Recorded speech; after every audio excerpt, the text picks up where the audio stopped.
Hey, I've got some good stuff for you today. And this good stuff comes out of some research I was doing back in the fall. I spent a significant amount of time digging into business in a specific way to find out what are the greatest challenges that all of us are facing in business. And you know what came out on the top of the list? At the top of the list of 8 things, the 8 major challenges in business, the top of the list was client acquisition. How do I find more clients and more customers so that I can make more money and get things moving and keep things moving and to stay in business? So let's talk about this. I want to offer you some stuff today that's going to really help you be able to do just that, to gain more clients and more business. You ready for that? I knew you would be. So here's what I want to talk about real quickly. The theme of what I'm talking about today is pipeline movement over pipeline management. Well, what does that mean? Well, first and foremost, you don't need me to tell you that you've got to be out there having lots of conversations in some way, shape, or form, whether they're live conversations, phone conversations, digital conversations, because the more conversations you have, the more opportunity you have to sell and to get people to hire you. As a matter of fact, no sale happens outside of a conversation. So when you're doing that and you're having these conversations, you're meeting new people and you're getting new leads and they go into your pipeline. Well, then what?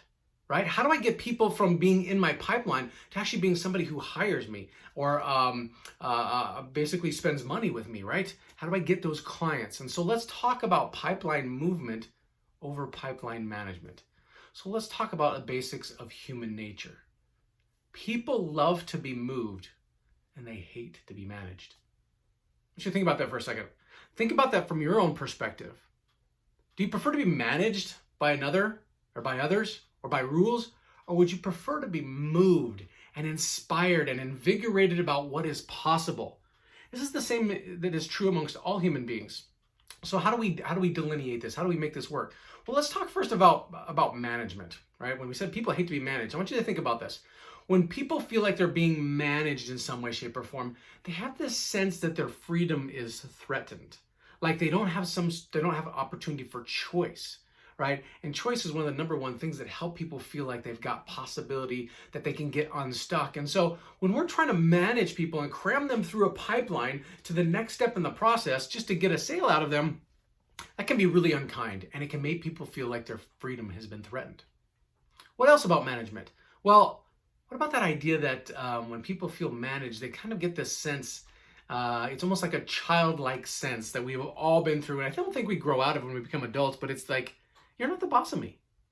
You're not the boss of me. You're not the boss of me, right? And when you're trying to push somebody from one step to another step in a pipeline or through a funnel, you're going to get resistance.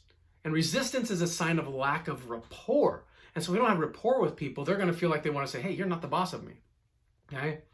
Now, when people are being managed, they may feel like they're being handled instead of being helped. Do you sense the difference there? I bet you can see it, can't you? Right? When you hear the difference between being handled and being helped, you start to notice the weight of the difference. Okay?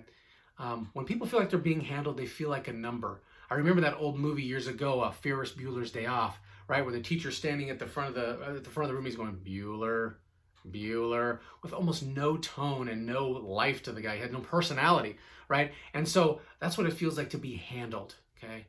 But when somebody's standing in front of you, face to face, and offering their help, how can I help you get from where you are now to where you want to be? That does something inside of a person that's completely different and helps them move from one step in the pipeline to the next without you feeling you've got to force it. Now they feel like they've gone there on their own. It was their own idea, and they're going to go happily along with you. The other thing that happens when people are being managed, if you say, through a pipeline, is it feels very much like being pushed. Now, I want you to think about the last time that somebody really pushed you. What did you do? That's right, you pushed back.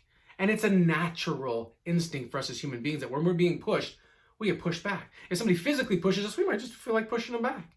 If somebody pushes us in any other sort of way internally, we feel like there's this resistance and we want to push back. And the last thing that you need is your leads and the people that you want to help pushing back on you. This is how sales are lost, okay? So pushing creates resistance. So what's the flip side of the coin?